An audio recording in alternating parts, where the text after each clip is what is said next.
असी तो एका प्रकार नामाचा उच्चार रात्रंदिन तुळसी माळ गळा गोपी चंदन टिळा हृदयी कळवळा वैष्णवांचा आषाढी कार्तिकी पंढरीची वारी साधन निर्धार्यान नाही तुळसी माळ गळा गोपी चंदन टिळा हृदयी कळवळा वैष्णवांचा एका जनार्दनी ऐसा ज्याचा नेम एका जनार्दनी ऐसा ज्याचा नेम तो देवा परम पूज जगी तुळसी माळ गळा गोपी चंदन टिळा हृदयी कळवळा वैष्णवांचा विठ्ठल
प्रथम नमन करू गणनाथा उमाशंकराची सुता चरणावरी ठेवणी या माथा साष्टांग करी दंडवत समचरण सरोजं सांद्रिनीला बुदाभं जगननीत पाणिं मंडनं मंडना तरुण तुलसी माला कंदनं कंजनेत्रं सदैव धवलहासं विठ्ठलं चिन्तयामि पांडुरंगा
बाबाजी सद्गुरुदास तुका कलावज्ञ जीवोधरार्थावतारं कलंकांक तेजोदिकामोदि वक्रं कलालीशवादापनोदाह दक्षं समाधिस्थमूर्तिं भजे ज्ञानदेवम् ॐ नमो ज्ञानेश्वराय ॐ नमो ज्ञानेश्वराय ॐ नमो ज्ञानेश्वराय ॐ नमो ज्ञानेश्वराय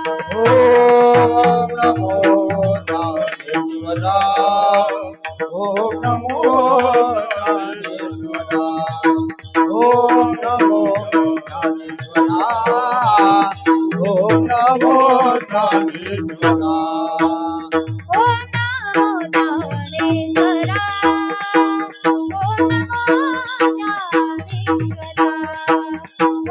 नमो ज्ञानेश्वराय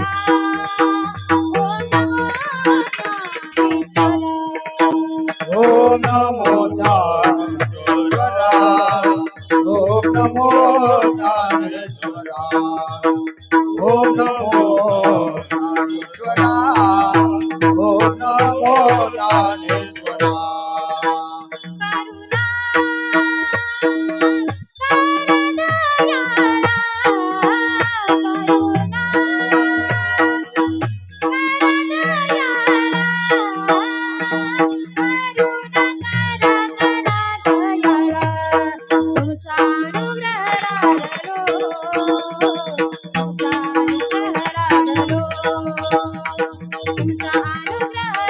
ओम नमो ज्ञानेश्वराय करुणा करा दयाळा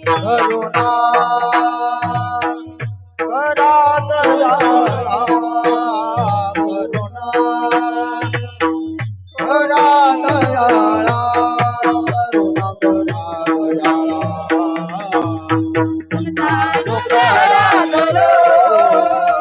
तुमचा अनुग्रह धरो तुमचा अनुग्रह धरो आपण झालो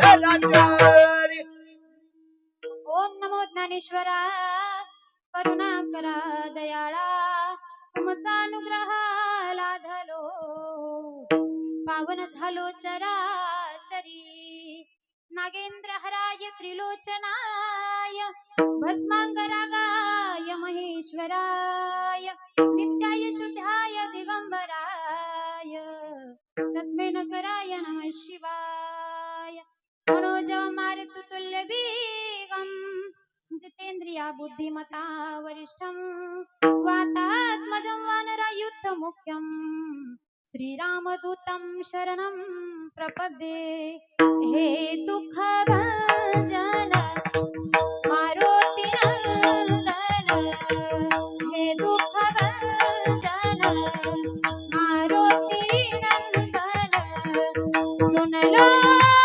मेरी पुकार पवन सुत विनती बारंबार पवन सुत विनती बारंबार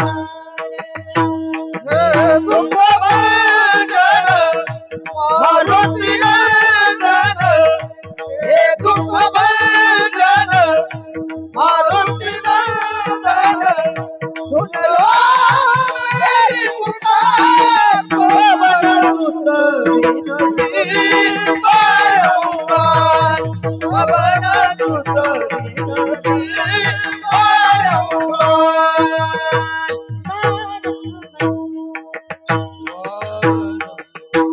शरबिंदु समाकारे परब्रह्म स्वरूपिणी वासरात पीठ निलये सरस्वती नमोस्तुते जयांची केली स्मरण होय सकळ विद्यांचे अधिकरण तेची बंधू श्री चरण श्री गुरूंचे ते नमस्कारोनी आता मस्तक माझा पायावरी मस्तक माझा पायावरी मस्तक माझा पायावरी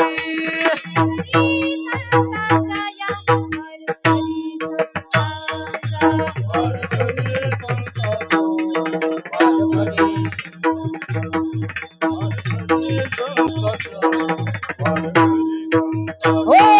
मस्तक माझा पायावरी या बार करी पंथाच्या प्रतिवर्ती पंढरपुरा जाती महाद्वारा हरी भेटी पायावरी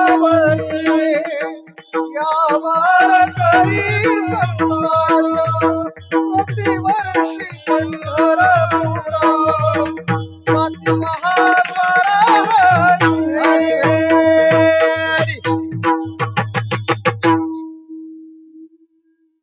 आवडे देवासी तो एका प्रकार, आवडे देवासी तो एका प्रकार, नामाचा उच्चार रात्रंदिन, तुळशी माळ गळा गोपी चंदन टिळा, हृदयी कळवळा वैष्णवांचा. प्रस्तुत प्राप्त प्रसंगी चिंतनरूपी सेवेकरिता निवडला अभंग. शांतीचे सागर पैठण निवासी शांती ब्रह्म एकनाथ महाराजांचा 4 चरणाचा सर्वांच्या परिचयात असलेला भगवंताला आवडणारा प्रकार सांगतात. आणि देवाला आवडणारे प्रकार सांगत असताना हा आजचा नामपर अभंग. विठ्ठल विठ्ठल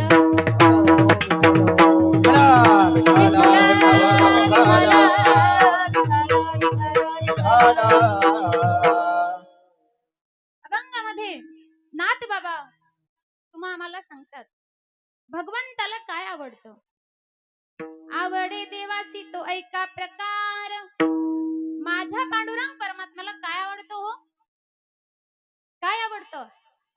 नामाचा उच्चार रात्रंदिन. अभंगामध्ये नाथ बाबांनी देवाला आवडणारे 5 प्रकार सांगितले. पहिला प्रकार आहे नामाचा उच्चार. दुसरा प्रकार तुळशी माळ गळा गोपी चंदन टिळा. तुळशीची माळ गळ्यामध्ये घातली की माझ्या भगवंताला आवडते. तिसरा प्रकार कोणता? गोपी चंदन टिळा आपल्या भाळावरती लावायचा, हे सुद्धा माझ्या भगवंताला आवडतं. चौथं काय हो? चौथं आहे वैष्णवांप्रती आपल्या मनामध्ये कळवळ असला पाहिजे, हृदयी कळवळा वैष्णवांचा. आणि 5वा प्रकार तो कोणता? तर 5वा प्रकार सांगितलेला आहे आषाढी कार्तिकी पंढरीची वारी. आषाढी आणि कार्तिकी पंढरीची वारी सांगितली तुम्हा आम्हाला. बरं नाथ बाबा सांगतात भगवंताला आवडतं काय काय?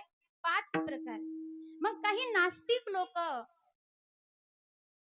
नाथ बाबाला म्हणतात तुमच्या देवाला आवडणार, आम्ही जशी भक्ती देवाला आवडती त्याच प्रकारे जर आम्ही भक्ती केली तर आमचा काय फायदा होईल हो? आता फायदेशीर लोक काही करीत नाहीत महाराज, बरोबर आहे. मग आमचा काय फायदा त्याच्यामध्ये?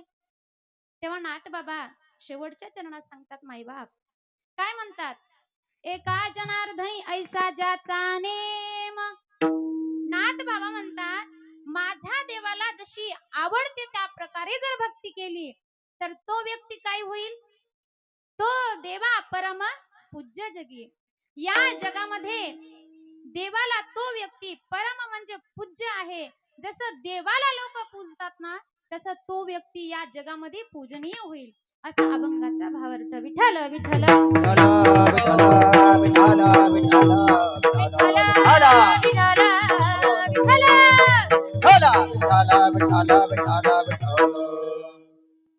सप्त्यातील पहिला दिवस महाराज. आणि पहिल्या दिवशी मला वाटलं जास्त आता म्हणजे कसं नवीन असते जास्त नको वाटते लोकांना नाही का. पण माझं महत् भाग्य माझ्याकडे पहिल्या दिवसाची सेवा आलेली आहे. बरेच महाराज मंडळी म्हणतात महाराज पहिल्या दिवसाची सेवा नको का. श्रोते मंडळी ऐकायला येत नाही, तो कंटाळा करतात, पहिला दिवस आहे म्हणतात. पण सांगू पहिल्या दिवसाची सेवा माझ्याकडे आली भाग्य का. तर एखादं तुम्ही असा विचार करा, जेवायला पंगत बसली महाराज आणि त्यांना पातरवाळीच नाही वाढली, मग जमेल का हो? जमेल का? नाही. पंगत बसली की अगोदर काय वाढावं लागेल? पातरवाळी. मग त्याच्यावरती मीठ वाढावं लागेल, बरोबर आहे का नाही? आणि मग त्या पातरवळीवरती टाकलेले पंचपक्वान्न खाण्याचा स्वाद. आता समजा खूप आहेत पंचपक्वान आणि मीठच नाही, जमल का? नाही. म्हणून ते पातरवाळी वाढण्याचं काम आणि ते मीठ वाढण्याचं काम माझ्याकडे आहे. विठ्ठल विठ्ठल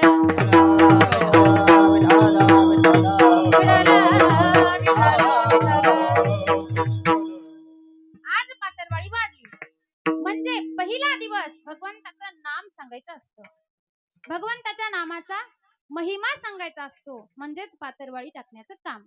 आता आज पातरवाळी टाकली की उद्यापासून तुम्हाला गुलाबजामू, जिलेबी असे वगैरे वगैरे पंचपक्वान्न खायला मिळतील, बरोबर आहे का? म्हणून आजचा हा अभंग भगवंताच्या नामाचं महत्व सांगणारा. विठ्ठल विठ्ठल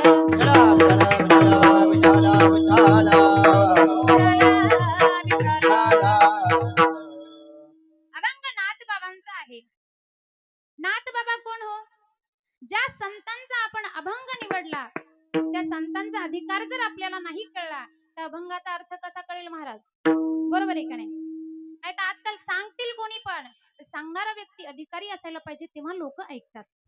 म्हणून नाथबाबांचा अधिकार एवढा माझ्या की किती, त्या नाथबाबांना 3 पदव्या प्राप्त होत्या. कोणत्या कोणत्या?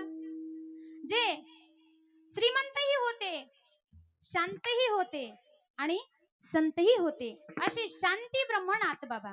आता पाहायला गेलं तर काही लोक श्रीमंत असतात पण शांत नसतात, शांत असतात तर श्रीमंत नसतात, पण दोन्हीही जरी असले तर संत नसतात. विठ्ठल विठ्ठल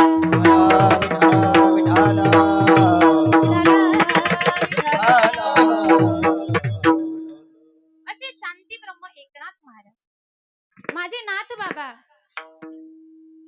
भानुदास महाराजांच्या कुळात जन्माला आले. कोण भानुदास महाराज?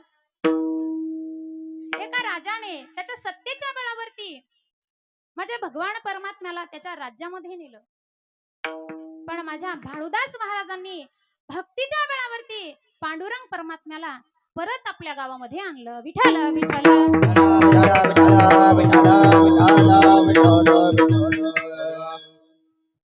त्या भानुदास महाराजांच्या कुळामध्ये जन्माला आलेले माझे नाथ बाबा. नाथ महाराज म्हणजे कोण हो? एक म्हण आहे बघा संप्रदायामध्ये, ज्ञानाचा एक आणि नामाचा तुका. तुम्हाला समजत असलं तर माना हलवत जा. समजत आहे ना बोललेलं? माना हलवा. विठ्ठल विठ्ठल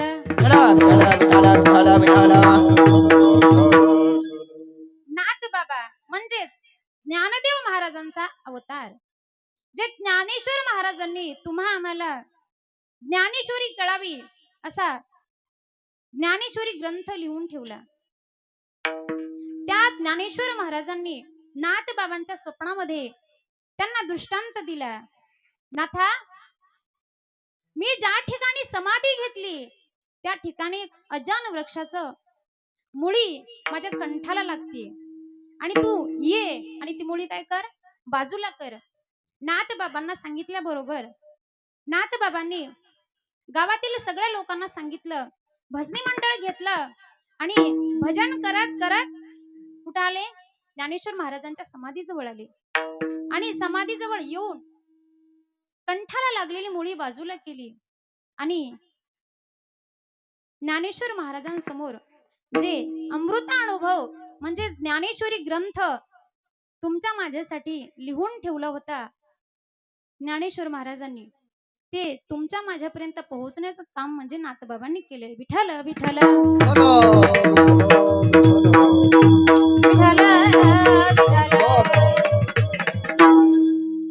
ते नाथ महाराज किती शांत, एवढे शांत महाराज की त्यांच्या शांतीची चर्चा गावोगाव व्हायला लागली. मग गावातील काही कुटाळखोर लोक असतात, त्या लोकांनी ठरवलं नाथ बाबाला राग आणायचा. नाथ बाबांना राग काही केला येतच नव्हता हो, कारण ते संत होते, एवढे शांत होते ते की गावातील लोकांनी एका म्हातारे बाबाला सांगितलं, बाबा आम्ही तुम्हाला 200 रुपये देतो, तुम्ही काय करा, नाथ महाराजांना राग आणून दाखवा. तेव्हा त्या बाबांना ऐकलं.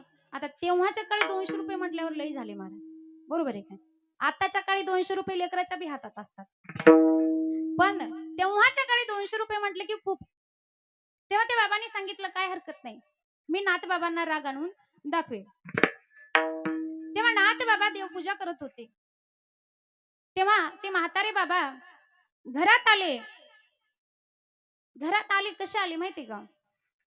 डायरेक्ट चप्पल सकट नाथ बाबाच्या देवपूजेच्या घरात गेले आणि नाथ बाबाला म्हणाले, मी डायरेक्ट चप्पल घालून आलोय तुमच्या देवघरात. तेव्हा नाथ बाबाला राग नाही आला. नाथ बाबा काय म्हणाले, बाबा माझ्यावरती खूप लोक प्रेम करतात हो, पण तुमचं प्रेम काही जास्तच दिसते. का बरं?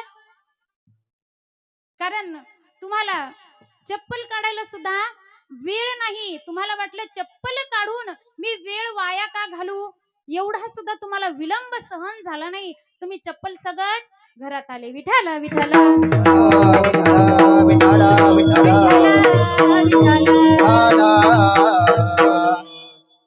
चप्पल सगट माणूस घरात आल्या माणसाला किती राग येलो, पण नाथ बाबांना राग नाही आला.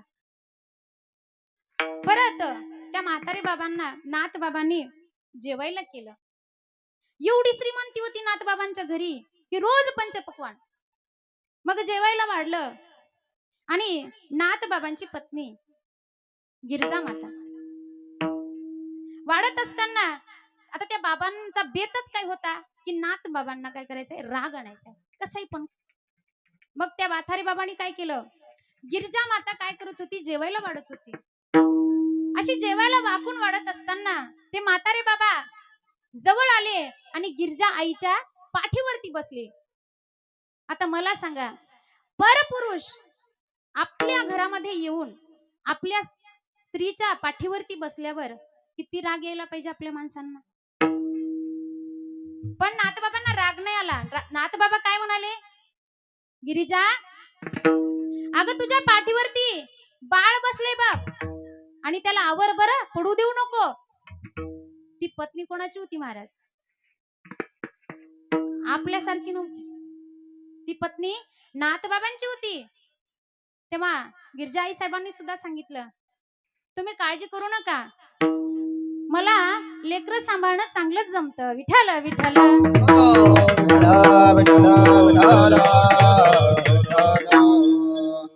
तेव्हा एवढा प्रयत्न केला नाथबाबांना राग आणण्याचा त्या म्हातारे बाबांनी, पण नाथबाबांना राग नाही आला.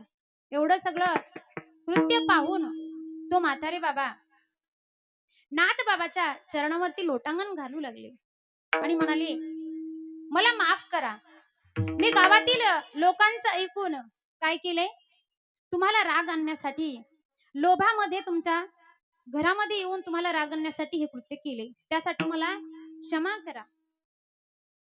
पण नाथबाबांनी सांगितले, बाबा तुला 200 रुपये ते देणार होते ना, हे घे मी तुला 200 रुपये देतो. आणि त्यांना काय म्हणतो, मला राग आलाय. ते म्हणले, नाही बाबा, तुम्हाला राग आलाही नाही आणि येणारही नाही. का तर त्यांना शांती ब्रह्म म्हटलं जातं. विठ्ठल विठ्ठल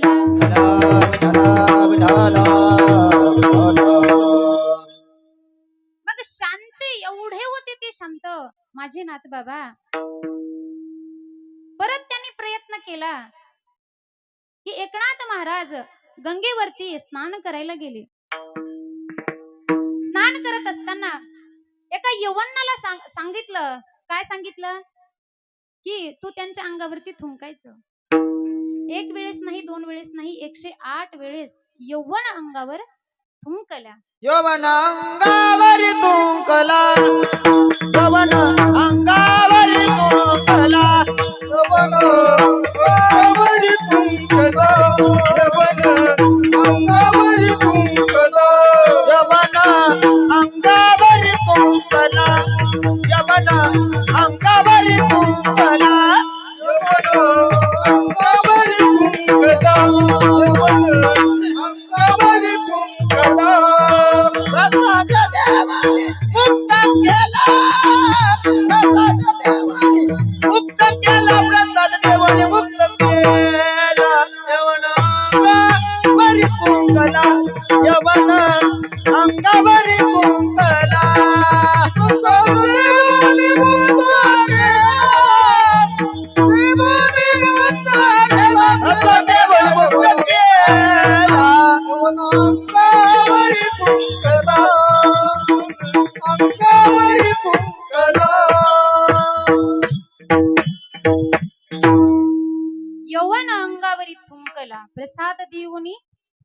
केला. 108 वेळेस थुकला महाराज. आता पान खाऊन त्याचं तोंड सोलून गेलं आणि तेवढ्या वेळेस थुंकून सुद्धा नाथबाबांना राग आला नाही. तेव्हा तो व्यक्ती नाथबाबांना शरण गेला. तेव्हा नाथबाबांनी त्याला प्रसाद देऊन मुक्त केला. एवढे माझे नाथबाबा शांत होते. नाथबाबा म्हणाले, बाबा तुझं काही चुकलं नाही, उलट तू माझ्या अंगावर थुंकलास तर मला गंगेचे तेवढ्या वेळेस स्नान झाले. विठ्ठल विठ्ठल.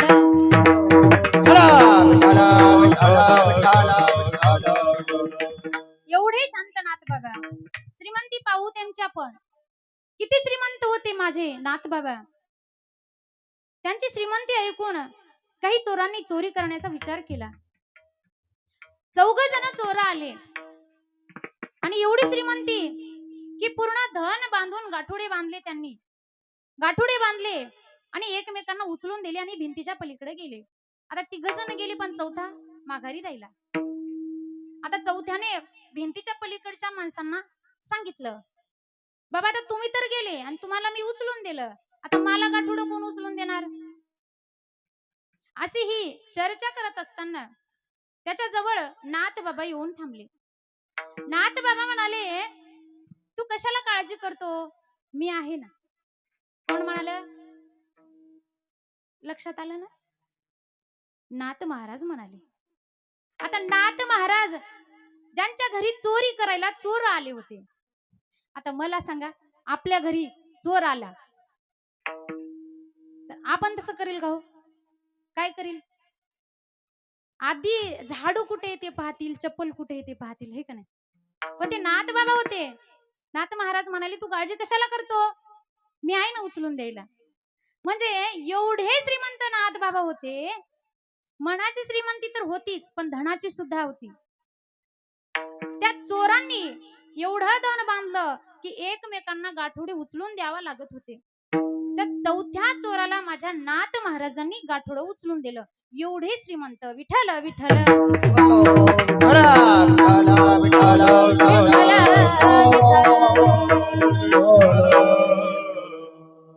मग हे नाथ बाबा, तुम्हा आम्हाला भगवंताचं नामस्मरण घ्या किंवा माझ्या देवाला काय आवडतं हे अभंगाच्या पहिल्या चरणात आवडे देवाशी तो एका प्रकार, आवडे देवाशी तो एका प्रकार, आवडे देवाची तो एका प्रकार, आवडे देवाची तो एका प्रकार, आवडे देवाशी तो एका प्रकार, आवडे देवाशी तो एका प्रकार, आवडे देवाशी तो एका प्रकार, आवडे देवाशी तो एका प्रकार, नामाचा उच्चार रात्रंदिन, नामाचा उच्चार रात्रंदिन, शरणगळा गोपी चंद्रनंदिना, मुळशी माळगळा गोपी चंद्रनंदिना, तुळशी माळगळा गोपी चंद्रनंदिना, तुळशी माळगळा गोपी चंद्रनंदिना.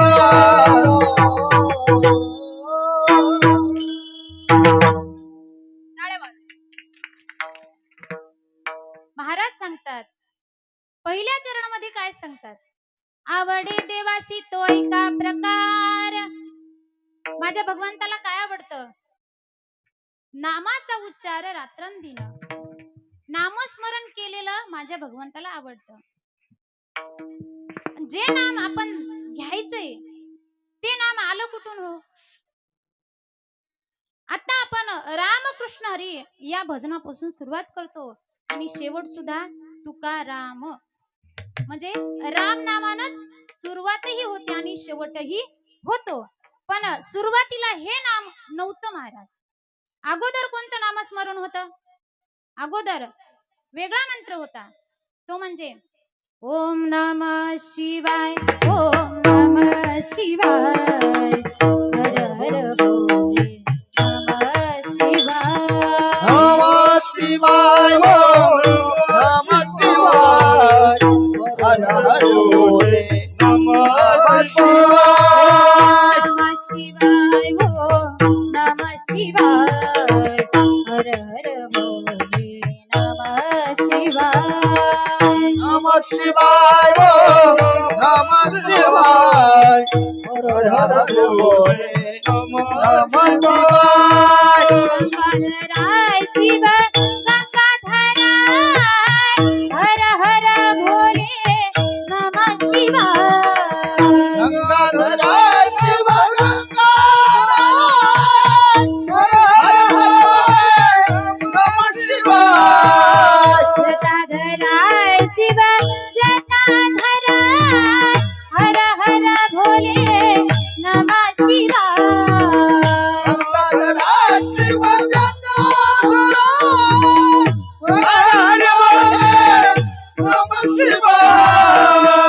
शिवाय, ओम नमः शिवाय, हर हर भोले नमः शिवाय.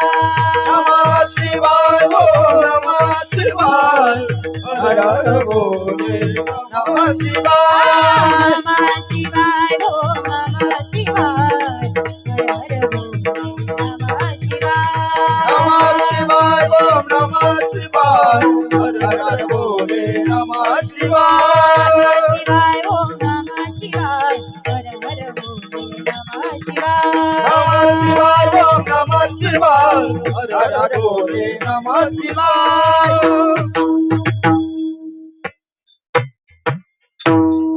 अगोदर मंत्र हा होता ओम नमः शिवाय. या मंत्राचा जप करायचे. मग हे राम नाम कुठून आलं? तर हे राम नाम जेव्हा वाल्मिकी महर्षींनी शतकोटी श्लोक लिहिले, तेव्हा रामायण तयार झालं. आणि रामायण तयार झाल्याच्या नंतर 3 लोकात भांडणं झाली महाराज. 3 लोकात भांडणं सुरू झाली. आता भांडणं प्रत्येकच व्यवहारामध्ये होतात, प्रपंचामध्येही होतात. प्रपंचात होतात ना. प्रपंचामध्ये तर भांडणापासूनच सुरुवात आहे की नाही? भांडणं झाले तरच गोडवा, नाहीतर जिथं जास्त भांडणं तिथं जास्त प्रेम. विठ्ठल विठ्ठल विठ्ठला विठ्ठला विठ्ठला विठ्ठला विठ्ठला. असे भांडणं महाराज प्रपंचामध्ये. नवरा बायकोचे भांडणं तर लईच होतात. असे भांडणं होतात. एका ठिकाणी अशीच बायको नवऱ्याला भांडत होती. एवढी भांडायची एवढी भांडायची की तिचं तोंड एवढं सुरू राहायचं. ती नवऱ्याला म्हणायची, मी तुमचं घरदार सांभाळू, तुमचे आई वडील सांभाळू, लेकरं बाळ सांभाळू, काय काय सांभाळू, काय काय सांभाळू. नवऱ्याला म्हणायची. मग नवरा म्हणायचा, बाई तू काहीच सांभाळू नको, फक्त तू तुझं तोंड सांभाळ. विठ्ठल विठ्ठल विठ्ठला विठ्ठला विठ्ठला विठ्ठला विठ्ठला. भांडत असताना ती नवऱ्याला म्हणायची, मी तुम्हाला अजिबात भीत नाही. मग नवरा म्हणायचा, तू मला भीत नाही म्हणजे मी तुला भीतो काय?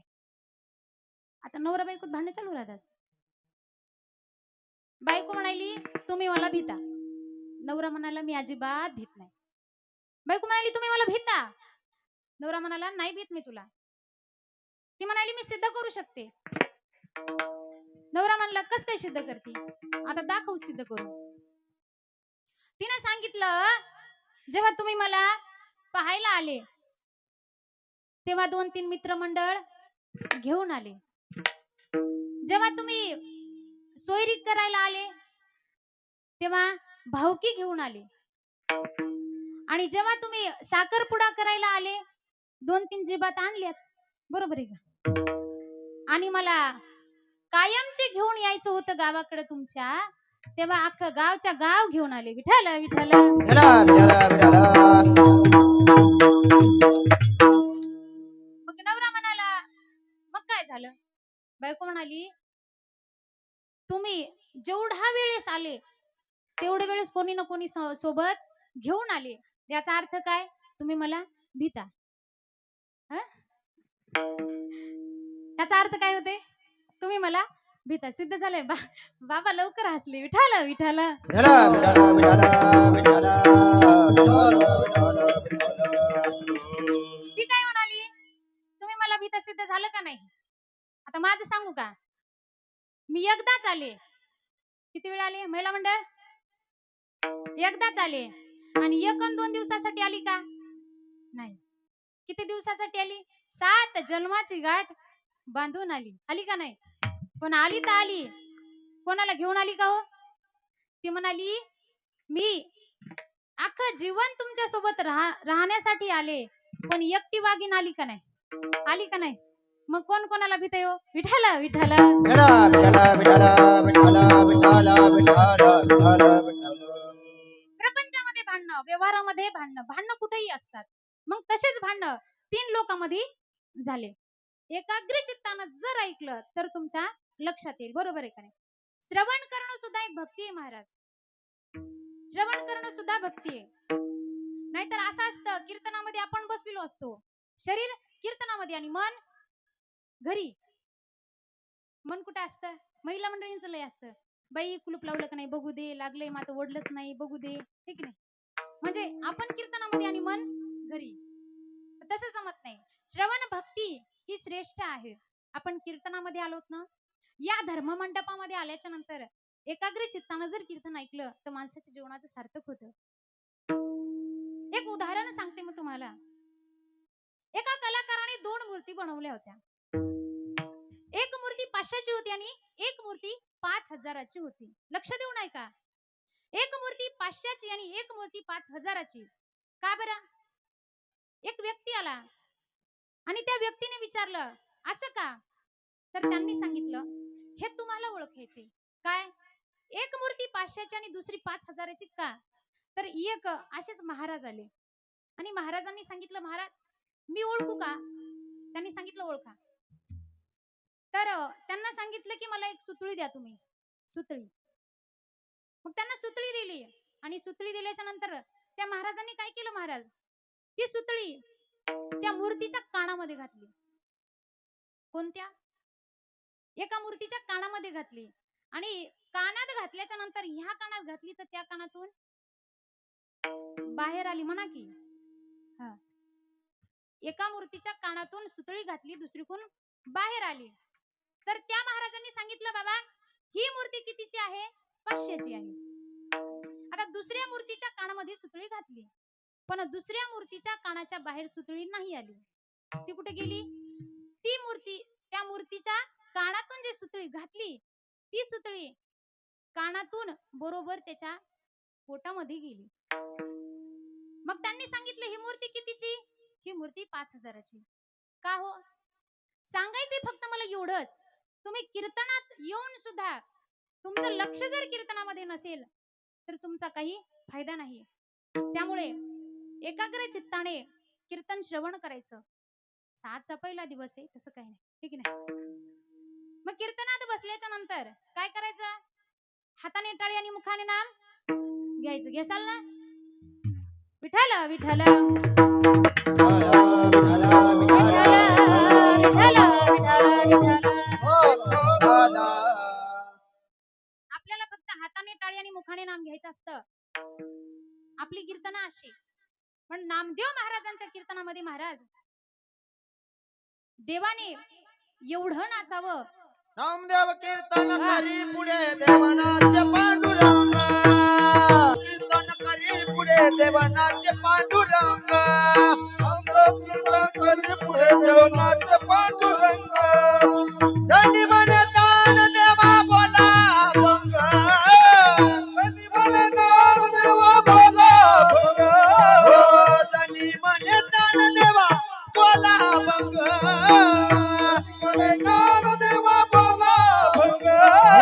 नामदेव कीर्तन करी पुढे देवनाचे पांडुरंग, नामदेव कीर्तन करी पुढे देवनाचे पांडुरंग, नामदेव कीर्तन करी पुढे देवनाचे पांडुरंग, नामदेव कीर्तन करी पुढे देवनाचे पांडुरंग. नामदेव महाराजांच्या कीर्तनामध्ये स्वतः भगवंताने नाचावं. एवढं नाचावं की त्यांचा पितांबर गळून पडायचा. तरी सुद्धा त्याच्या लक्षात येत नव्हतं. मग आपल्याला काय करायचे? फक्त मुखाने नाम घ्यायचे, हाताने टाळी वाजवायची, विठ्ठल विठ्ठल विठ्ठला, विठ्ठला, विठ्ठला,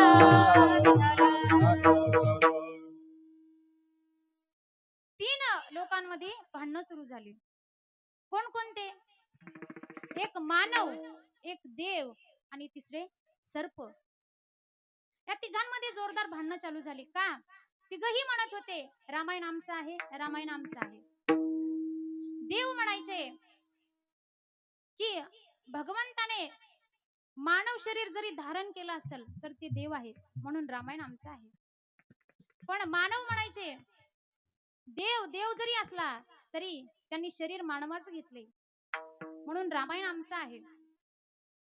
आणि सर्प म्हणायला लागले लक्ष्मण आमचा भाऊबंद आहे, लक्ष्मण हा शशाचा अवतार आहे, म्हणून रामायण आमचं आहे. तिघांमध्ये जोरदार भांडणं झाली. रामायण आमचं, रामायण आमचं. तेव्हा भांडणं सुटणार तर भांडण गेलं महादेवांकडे. आणि महादेव हे पहिलेच भोळे आहेत. त्यांनी रामायणाची वाटणी केली. रामायणाची वाटणी अशी केली तिघांमध्ये 33,33,33,333 उरले 32 अक्षर म्हणजे एक श्लोक. आता हे 32 अक्षर कसे वाटले? 10-10 अक्षर तिघांमध्ये वाटली महाराज. आता त्यातली 2 अक्षर तिघांमध्ये वाटता येत नाही, म्हणून हे वाटणीचं फळ महादेवांनी आपल्या जवळ ठेवलं. आणि ते वाटणीचं फळ कोणतं? तर हे 2 अक्षर. ते कोणते? तर रा आणि म.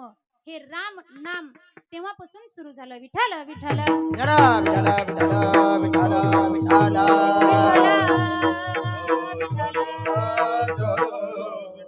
मग हे राम नाम तेव्हापासून सुरू झालं.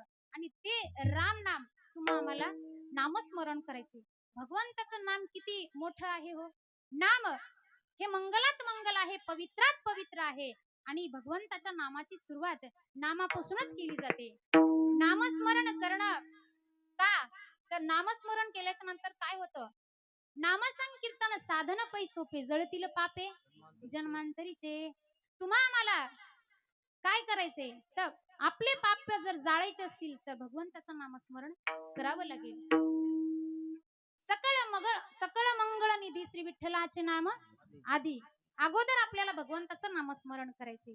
भगवंताचं नाम एवढं मोठं आहे महाराज की नाम ज्ञानेश्वर महाराज सांगतात गगनावनी वाड नाम आहे, गगनावनी वाड नाम आहे, गगनावनी वाड नाम आहे, गगनावनी वाड ज्ञानदेव पुसे निवृत्तीसी झाड, गगनावनी वाड नाम आहे, गगनावनी वाड नाम आहे.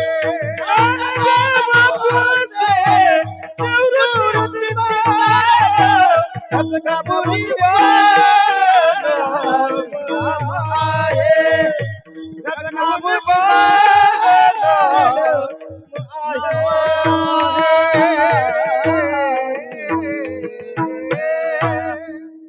ज्ञानेश्वर महाराज म्हणतात ज्ञानदेव पुसे निवृत्तीसी झाड, गगनावनी वाड नाम आहे, गगनावनी वाड नाम आहे. किती मोठं आहे गगन. गगनापर्यंत शब्द जाऊ शकतात का महाराज? नाही. गगनापेक्षाही भगवंताचं नाम मोठं आहे. ज्ञानदेव पुसे निवृत्तीसी साड, गगनावनी वाड नाम आहे. हे नामस्मरण करायला तुम्हा आम्हाला सांगतात.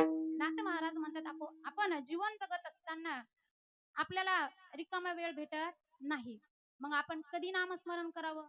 आपल्याला वेळ काढून नाम घेणं होतच नाही. तर मग नाथ बाबा काय म्हणतात? हरी बोला ना तरी अबोला, व्यर्थ गलबला करू नका. तुम्हा आम्हाला काम करत असताना सुद्धा नाम घ्या. कामामध्ये काम काजी मन राम राम काम काही मन राम राम कामामध्ये काम काजी मन राम कामामध्ये काम काही मन राम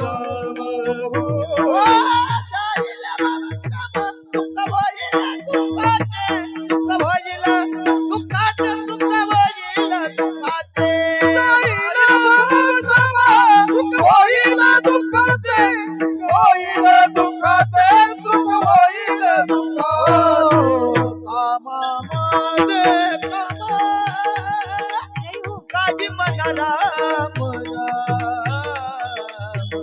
साजिलं भवश्रम दुःख भजिल दुःखाचे कामामध्ये काम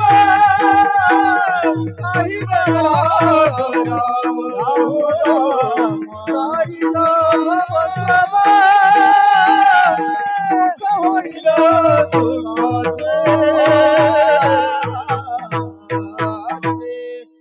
अगदी गोड प्रमाण दिले महाराजांनी. कामामध्ये काम काही म्हणा, राम राम. काम करत असताना आपल्याला राम म्हणायचं. का राम म्हणायचे? तर आपल्याला हा भवसागर जर तरुण जायचं असेल तर नामस्मरण करावं लागेल महाराज. तुम्ही आम्ही तरतील यात नवल नाही. दगड सुद्धा तरली दगड. रामायणामध्ये असा गोड प्रसंग आलेला आहे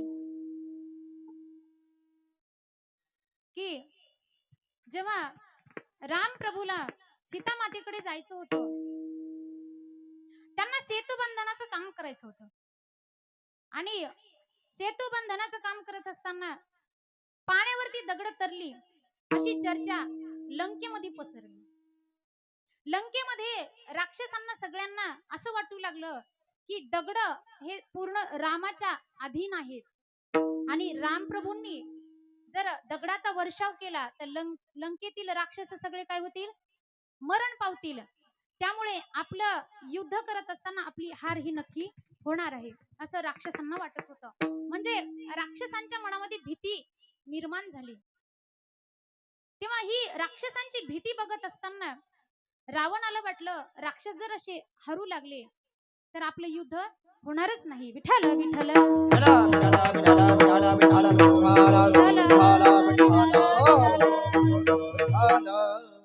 मग रावणाला वाटलं आता काहीतरी युक्ती करावी लागेल. काय करावी लागेल हो? रावणानं सगळे राक्षसांना बोलवलं आणि म्हणाला तुम्ही का घाबरता? तर राक्षसांनी सांगितलं महाराज रामाच्या अधीन दगड आहेत आणि रामांनी जर लंकेवरती दगडाचा वर्षाव केला तर आपलं युद्ध व्हायच्या अगोदरच आपण काय होतील? हारतील आपण. तेव्हा रावणाने सांगितलं तसं काही नाही. राम पाण्यावरती दगड तारू शकतो, मी पण तारू शकतो. तेव्हा राक्षस म्हणाले असं कसं होईल? तेव्हा रावणाने सांगितलं तुम्हाला विश्वास बसत नाही का? एक दगड आणा. काही राक्षसांनी मिळून दगड आणला आणि दगड रावणाच्या जवळ नेला आणि रावणानं काय केलं? त्या दगडाच्या जवळ गेला, जसं की एखादा मंत्र म्हणावा असं फुटफुटल्यासारखं केलं दगडाच्या जवळ जाऊन आणि सांगितलं आता हा दगड टाका समुद्रामध्ये. राक्षसांनी तो दगड समुद्रामध्ये टाकला. काय नवल महाराज, रावणाने दगड टाकलेला पाण्यात तरला. राक्षसांनी जय जयकार केला रावणाचा. काय तर रामाच्या हाताने दगड तरतात, रामाच्या नामाने दगड तरतात. रावणाने सुद्धा दगड तरले. रावणाने पाण्यात दगड टाकला, तोही तरला. मग आमचा रावण सुद्धा काही कमी नाही. तेव्हा पुन्हा राक्षसांमध्ये उत्साह निर्माण झाला. मग ही वार्ता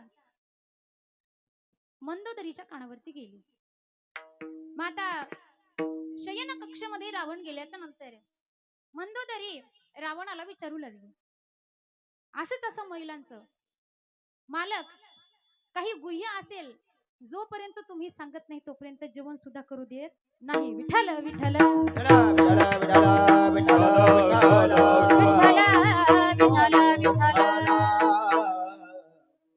मंदोदरीने विचारायला सुरुवात केली, स्वामी मी ऐकले ते बरोबर आहे का? तेव्हा रावण म्हणाला, मी दिवसभर काम केले, आता थकलोय, मला आराम करू दे.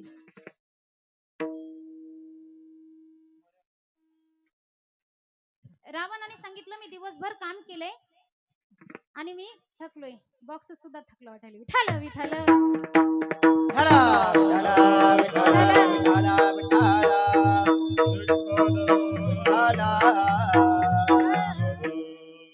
रावणाने सांगितलं, बाई मी थकलोय दिवसभर, आता मला आराम करू दे. तेव्हा मंदोदरी म्हणाली, तुम्ही जोपर्यंत मला सांगत नाही तोपर्यंत मी तुम्हाला झोपू देणार नाही.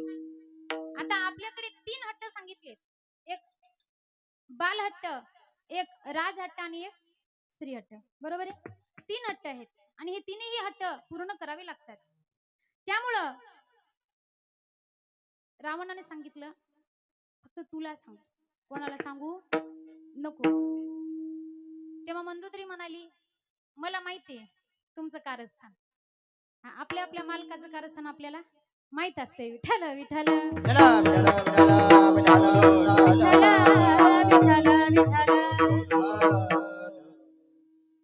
तुम्ही ऐकतायत ना सर्वजण?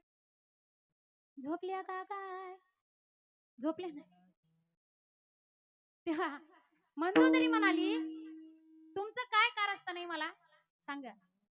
तेव्हा रावणाने सांगितलं, बाई मी तुला सांगतो, फक्त कोणाला सांगू नको. तेव्हा म्हणाली, ठीक आहे. रावणाने सांगितलं, मी दगड जवळ घेतला आणि दगडाच्या जवळ जाऊन काय म्हणलो, त्या दगडाला राम नावाची शपथ घातली. दगडाला म्हणालो, तुला रामाची शपथ आहे, तू जर बुडाला तर. कोणाला? दगडाला.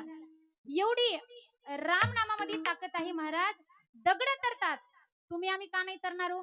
त्यामुळे भगवंताचं नामस्मरण करणं हे आपल्यासाठी गरजेचं आहे. विठ्ठल विठ्ठल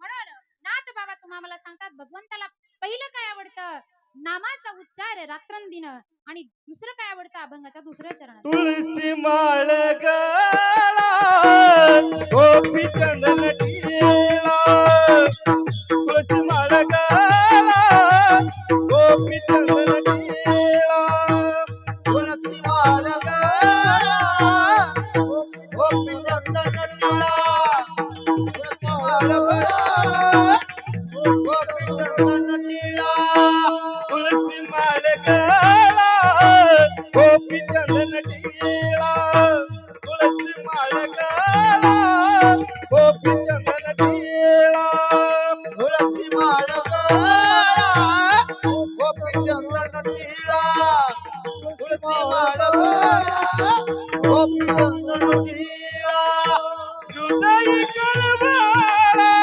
हृदय कळवळा वैष्णवाचा, तुळसी माळ गळा गोपी चंदन टिळा, तुळसी माळ गळा गोपी चंदन टिळा, हृदय कळवळा, हृदय कळवळा वैष्णवाचा, तुळसी माळ गळा गोपी चंदन टिळा, गोपी चंदन टिळा, तुळसी माळ गळा गोपी चंदन टिळा, हृदयी कळवळा वैष्णवाचा, हृदयी कळवळा वैष्णवाचा, माळ गळा गोपी चंदन टिळा, हृदयी कळवळा वैष्णवाचा, हृदयी कळवळा वैष्णवाचा, महाराज म्हणतात, माझ्या भगवंताला काय आवडतं, तुळशी माळ गळा गोपी चंदन टिळा. तुम्ही आपल्या गळ्यामध्ये पवित्र तुळशीची माळ घातलेली माझ्या भगवंताला आवडतं. आता तुम्ही बघा, आपल्या गळ्यामध्ये काय घालायचंय? तुम्हाला जर सोनं घालायचं असेल तर तुमच्यावरती कोणाचं लक्ष असणार? बोला बोला. कोणाचं? चोराचं लक्ष असतं. पण तुम्ही जर गळ्यामध्ये पवित्र तुळशीची माळ घातली ना महाराज, तुमच्यावरती कोणाचं लक्ष असणार? भगवंताचं असणार. भैरोबाचं तुमच्यावरती लक्ष असणार. पंढरीशी पांडुरंग परमात्म्याचं तुमच्यावरती लक्ष असणार आहे. मग निर्णय तुमचा आहे, तुम्हाला काय घालायचंय. विठ्ठल विठ्ठल. विठ्ठला विठ्ठला विठ्ठला विठ्ठला विठ्ठला. भगवंताची भक्ती करत असताना महाराज, भक्तीमध्ये भाव सुद्धा तेवढाच महत्वाचा आहे. जर भक्ती करत असताना तुम्ही भाव मनामध्ये ठेवत नसतील तर ती भक्ती व्यर्थ आहे. तुकाराम महाराज म्हणतात, काही न लगे एका भावाची कारण, काही न लगे एका भावाची कारण. काही एक भावची कारण, काही एक भावची काही न लगे एका भावाची कारण, काही न लगे एका भावाची कारण. एक भावची कारण, काही एक तुका म्हणे आना विठोबाची, तुका म्हणे आना विठोबाची, काही न लगे एका भावाची कारण, काही न लगे एका भावाची कारण, काही न लगे एका भावाची कारण, काही न लगे एका काही भावाची न लगे भावाची कारण, काही न लगे भावाची कारण, काही न लगे भावाची कारण, काही न लगे भावाची कारण.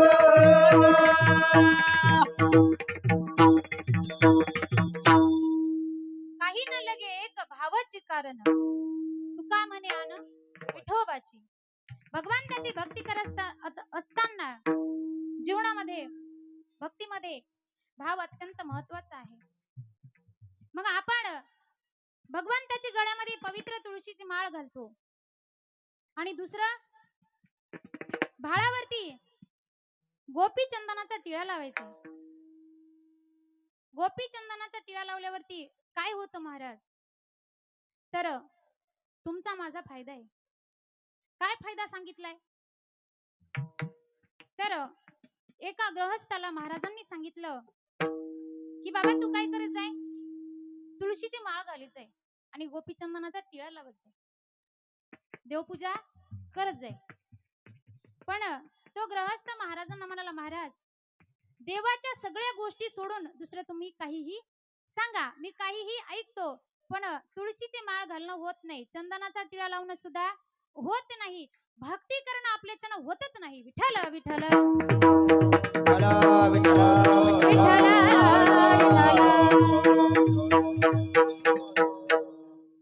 महाराजांनी सांगितलं तू भक्ती कर, पण तो म्हणाला आपल्याच्यानं भक्ती होत नाही. तेव्हा महाराजांनी सांगितलं तू काय कर, एक काम कर. कोणतं काम? तुझ्या घरासमोर एक गृहस्थ राहतो, त्या गृहस्थाने जो कोणी असेल त्याने जर भाळावरती चंदनाचा टिळा लावलेला असेल, तो टिळा तू रोज बघत जा. काय म्हणाले? जो व्यक्ती भाळावरती गोपी चंदनाचा जर टिळा लावित असेल तर ते टिळा तू रोज बघायचा, नित्य नेम सांगितला. तेव्हा तो गृहस्थ म्हणाला, महाराज काही हरकत नाही, आता याच्यामध्ये तुळशीची माळ घालायची नाही. याच्यामध्ये गोपीचंदनाचा आपल्याला स्वतःला टिळा लावायचा नाही. भगवंताचं नामस्मरण सुद्धा करायचं नाही. मग सोपं आहे. काय सोपं आहे? दुसऱ्या व्यक्तीने कोणी जर गंध लावलेला असेल, फक्त ते गंध काय करायचंय बघायचंय. ठीक आहे म्हणाला, काय हरकत नाही, मी बघतो. मग त्याच्या घरासमोर एक कुंभार राहत होता आणि तो नित्यनेमाने रोज गोपीचंदनाचा टिळा लावत होता. आता त्याने दररोज नित्यनेम ठरवला की त्या व्यक्तीचा गंध बघितल्याशिवाय हा जेवणच करीत नव्हता. मग रोज त्याच्या घराच्या खिडकीतून समोरच्या कुंभाराने लावलेला गंध रोज बघायचा आणि नंतर जेवण करायचा. आता जेवणाची वेळ आपली 10ची असते, बरोबर आहे? तेव्हा रोज गंध बघायचा आणि नंतर जेवण करायचं. नित्यनेम सुरू झाला. मग एका दिवशी असं झालं महाराज, तो खिडकीतून वाकून बघत होता, पण तिथं कुंभार दिसला नाही त्याला. त्याला वाटला कुंभार बाजूला गेला असेल, थोडा वेळ थांबावं. 10च्या जागी 11 वाजले. पाहिलं परत तर कुंभार खिडकीत आलाच नाही. परत 11च्या जागी 12 वाजले, तरीही कुंभार दिसला नाही. मग यानं ठरवलं, आता घरी जाऊन आपण विचारू कुंभार कुठे. तेव्हा घरी गेला आणि त्याच्या मालकीणीला विचारलं की कुंभार दादा कुठे गेले. त्यांनी सांगितलं. आता कुंभार म्हणल्यावर त्यांची माती संपली होती. मग तो नदीच्या काठी गेला होता माती आणायला. बाईने सांगितलं, मालक माती आणण्यासाठी गेलेत. विठ्ठल विठ्ठल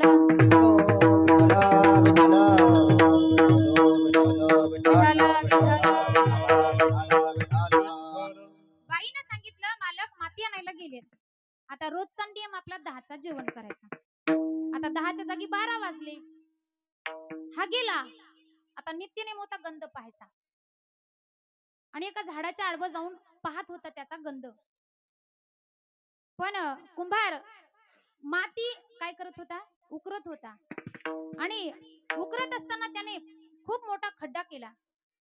अशी माती गोळा केली आणि खड्डा इतका मोठा झाला होता की तो त्यामध्ये वाकला. आणि वाकल्याच्या नंतर हा व्यक्ती, त्याला जी गंध पाहायचा होता, तो असा टाचा उंच करून पाहू लागला. पण तो व्यक्ती असा खोदत होता. कोण? कुंभार.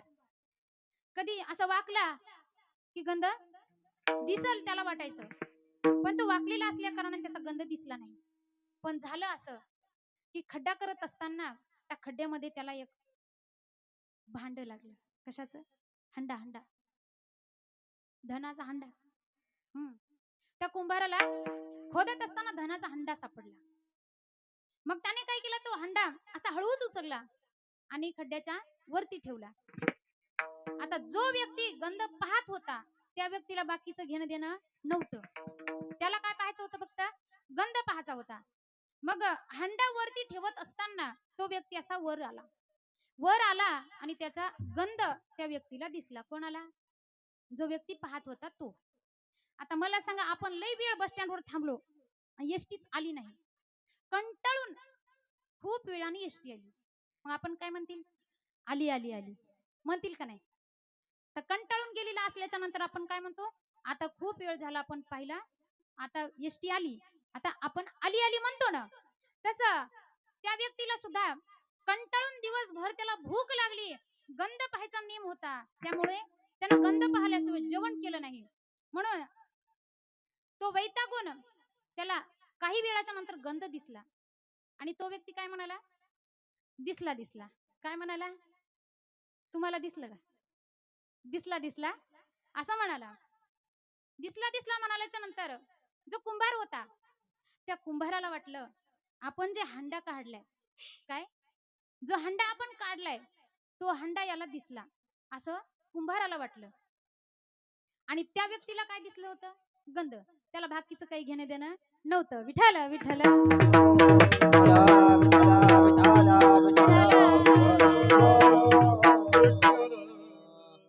त्याला फक्त गंध पाहायचा होता. त्यानं काय पाहिलं? गंधच पाहिला. पण कुंभाराला वाटलं यानं हंडा पाहिला. मग तो व्यक्ती गंध पाहिल्याच्या नंतर घरी गेला आणि व्याकुळ झाला होता, भूक लागली होती जोराची, 4 वाजले होते. मग त्यामुळं तो घरी गेला आणि गडबडीनं जेवायला बसला. पोटभर जेवण केलं आणि तितक्यात तिकून आले कुंभार दादा. कुंभार दादा म्हणाले, का हो दादा, तुम्हाला खरंच दिसलं का? तेव्हा गंध लावलेला व्यक्ती म्हणाला, हो मी पाहायसाठी चालू होतो, मग आता दिसणार तर झालंच ना. हो मला दिसलं, पण नेमकं काय दिसलं कोणालाच मिळ नाही. कुंभार दादा म्हणाले, ठीक आहे, दिसलं तर दिसू द्या, फक्त कोणाला सांगू नका. विठ्ठल विठ्ठल विठ्ठला विठ्ठला विठ्ठला कुंभार दादा काय म्हणाले, तुम्हाला दिसलंय ना, बरं दिसलं तर दिसलं, जाऊ द्या, पण कोणाला सांगू नका. त्यानं काय केलं, तो हंडा होता, त्या हंड्यातील अर्ध्या मोहरा काय केल्या, त्या गंध दिसणाऱ्याला आणून दिल्या. याला बाकीचं घेणं देणं नव्हतं, भूक लागली होती, जेवण करू लागला गडबड. मग यानं अर्ध्या मोहरा ह्या व्यक्तीला आणून दिल्या, कोणाला, गंध पाहणाऱ्याला. त्याला कुंभार दादा म्हणाले, बाबा तुम्ही काय करा, ह्या अर्ध्या मोहरा घ्या, पण कोणाला सांगू नका बरं. काय, मला हंडा दिसला म्हणून. काय दिसला, हंडा दिसला म्हणून तुम्ही कोणाला सांगू नका. मला दृष्टांत फक्त एवढ्यासाठी द्यायचा होता. तुम्हाला लक्षात आलं का? काय, तर याला पाहायचा होता गंध, याला दिसला हंडा. पण फायदा काय झाला, फक्त गंध लावण्याचा नाही बरं, गंध पाहण्याचा. मला सांगा, गंध दुसऱ्याच्या कपाळावरचा पाहिल्याच्या नंतर एवढा फायदा होऊ शकतो, काही न करता, खुदाई न करता, माती बाहेर न काढता, काहीच न करता, त्याला अर्ध्या मोहरा असंच भेटल्या. काय करत असताना, गंध दुसऱ्याचा पाहिल्याच्या नंतर. मग मला सांगा, आपण स्वतः जर गंध लावला तर आपल्याला काय फायदा होणार आहे? विठ्ठल विठ्ठल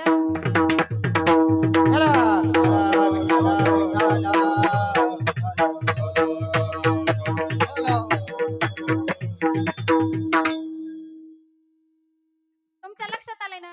मला काय सांगायचं, महाराज काय म्हणतात, तुळशी माळ गळा गोपी चंदन टिळा. फक्त तुळशीची माळ गळ्यामध्ये घालायची आणि दुसरं काय करायचंय, गोपी चंदन टिळा लावायचाय. गोपी चंदनाचा टिळा फक्त पाहिल्याच्या नंतर एवढा फायदा, लावल्याच्या नंतर का नाही होणार? आपण आपलं हे जीवन नक्कीच आपण तरुण जाऊ शकतो. याकरिता आपल्याला काय करायचंय, पवित्र तुळशीची माळ गळ्यामध्ये घालायची आणि गोपी चंदनाचा टिळा लावायचाय. गोपी चंदनच का सांगितलं हो? गोपी चंदनाचा टिळा याकरिता सांगितला, भगवंताला गोपी जेव्हा रासक्रीडा करत असताना त्याच्या पायाखाली जी माती आलेली होती ना, त्या मातीचा जो गंध तयार झालेला असतो, तो गंध भगवंताला आपल्या भाळावरती लावायला अत्यंत आवडतं. म्हणून तुम्हा आम्हाला सुद्धा सांगितलं की तुम्ही आम्ही जर गोपी चंदनाचा टिळा लावला तर माझ्या भगवान परमात्म्याला खूप आवडतं. मग हेच महाराज तुम्हा आम्हाला सांगतात, पहिल्यांदा सांगितले की नामाचा उच्चार करा, दुसऱ्यांदा सांगितले तुळशीची माळ घाला, तिसऱ्यांदा सांगितले गोपीचंदन टिळा लावा आणि त्याच्यानंतर काय सांगितलं, हृदयी कळवळा वैष्णवाचा. विठ्ठल विठ्ठल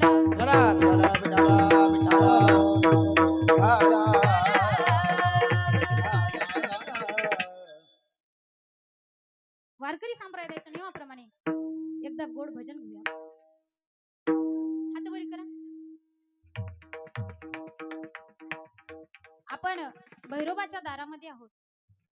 ज्यांना ज्यांना हात आहेत त्यांनी वरी करायची, बरोबर आहे? ज्यांना ज्यांना आहेत त्यांनी. तुले हरी का नाम विठ्ठल पांडुरंगा, लेले हरी का नाम विठ्ठल पांडुरंगा, तुले हरी का नाम विठ्ठल पांडुरंगा, तुलेले हरी का नाम विठ्ठल पांडुरंगा, पांडुरंगा पांडुरंगा पांडुरंगा पांडुरंगा पांडुरंगा पांडुरंगा पांडुरंगा पांडुरंगा,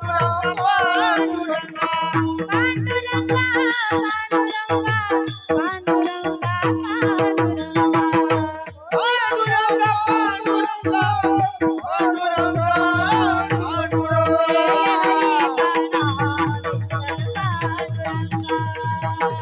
तुलेले हरी का नाम विठ्ठल पांडुरंगा, तुलेले हरी का नाम विठ्ठल पांडुरंगा, तुलेले हरी का नाम विठ्ठल पांडुरंगा, विठ्ठल माझा माझा माझा माझा माझा, विठ्ठल माझा मी विठ्ठलाचा, विठ्ठल विठ्ठल माझा माझा माझा माझा विठ्ठल माझा मी विठ्ठलाचा विठ्ठल माझा माझा माझा माझा माझा विठ्ठल माझा मी विठ्ठलाचा हो विठ्ठल माझा माझा माझा माझा माझा विठ्ठल माझा मी विठ्ठलाचा विठ्ठल माझा मी विठ्ठलाचा विठ्ठल माझा मी विठ्ठलाचा विठ्ठल माझा विठ्ठल माझा मी विठ्ठलाचा विठ्ठल माझा विठ्ठल माझा मी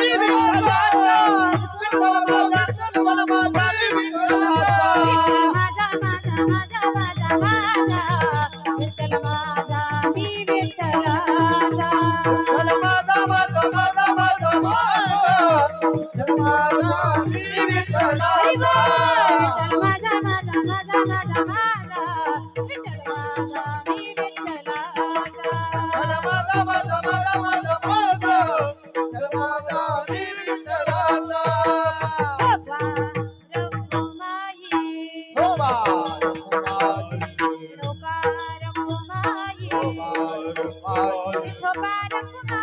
बाळकुमारी लोकार कुमाई हो बाळकुमारी विठोबार कुमाई हो बाळकुमारी लोकार हो कुमाई बाळकुमारी लोकार कुमाई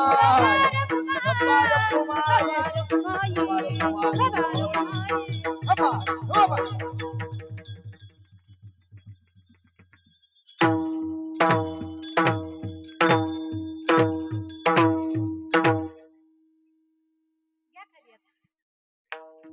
म्हणायच्या आधीच घेतल्या मग आज घेतल्या झाला का नाही आनंद भैरोबा भगवंताला आनंद झाला असेल का नाही त्यांच्या पारांगणामध्ये एवढं छान भजन कीर्तन करायचंच कशासाठी असतो भगवंताला आनंद व्हावा नामस्मरण करावं याच्यासाठी बरोबर आहे का दिवसभर आपण काम करतो आणि धर्ममंडपामध्ये बसल्याच्या नंतर सगळं काही विसरून जातो बरोबर आहे का सप्त्या करत असताना याच साठी करायचा असतो का काही व्यक्तींच्या मनामध्ये भक्तीचं बीजारोपण झालं पाहिजे काहीतरी परिवर्तन घडलं पाहिजे म्हणून तर महाराज सप्त्यामध्ये आजचा पहिला दिवस आणि पहिल्या दिवशी नामपर अभंग निवडलेला आहे भगवंताचं नाम किती मोठं आणि तुम्हा आम्हाला घ्या माझ्या भगवान परमात्म्याला काय आवडतं हे नाथ महाराज सांगतात आणि सांगत असताना अभंगाच्या तिसऱ्या चरणामध्ये सांगतात आषाढी कार्तिकी पंढरीची वारी आषाढी कार्तिकी पंढरीची वारी आषाढी कार्तिकी पंढरीची वारी हो आषाढी कार्तिकी पंढरीची वारी आषाढी कार्तिकी पंढरीची वारी आषाढी कार्तिकी पंढरीची वारी साधन निर्धारी अननाही साधन निर्धारी अननाही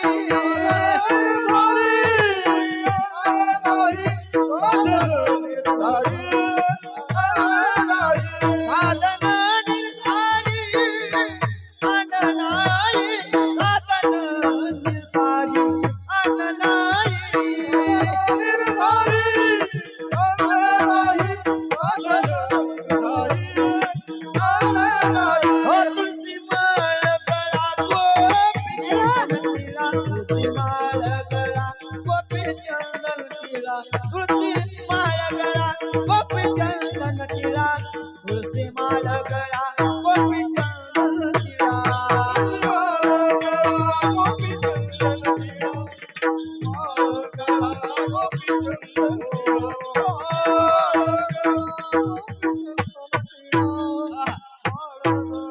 गोपी चंदन तिला गोपी चंदन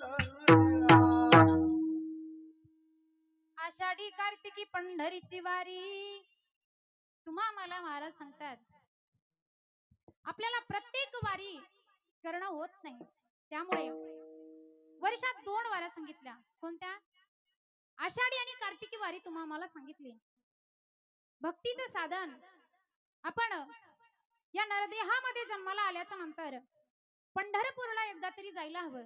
म्हणून आषाढी आणि कार्तिकी वारी तुम्हा आम्हाला सांगितली. भगवंताने एवढा सुंदर नरदेह दिलाय माईबाप.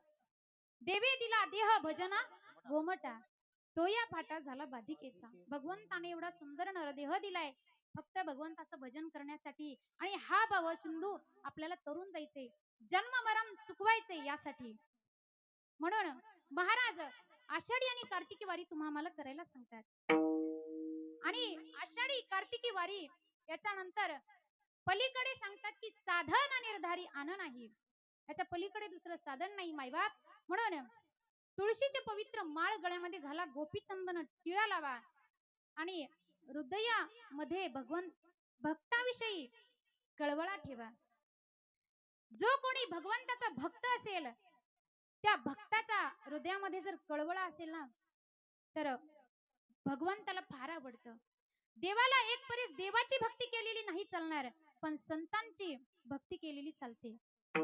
आणि भगवंताकडे जायचं असेल तर आपल्याला संतांकडे जावं लागेल. भगवंताची प्राप्ती करायची असेल तर संतांकडे जावे लागेल.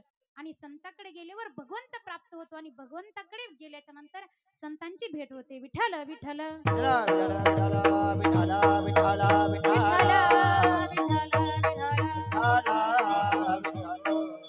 म्हणून महाराज तुम्हा आम्हाला सांगतात. मग महाराज म्हणतात अशी जर तुम्ही भक्ती केली तर काय होईल. अभंगाचं 4थं चरण. एका जनार्दनी ऐसा ज्याचा नेम, एका जनार्दनी ऐसा ज्याचा नेम, एका जनार्दनी ऐसा ज्याचा नेम, एका जनार्दनी ऐसा ज्याचा नेम, ऐसा ज्याचा नेम, एका जनार्दनी ऐसा ज्याचा नेम, एका जनार्दनी ऐसा ज्याचा नेम, एका जनार्दनी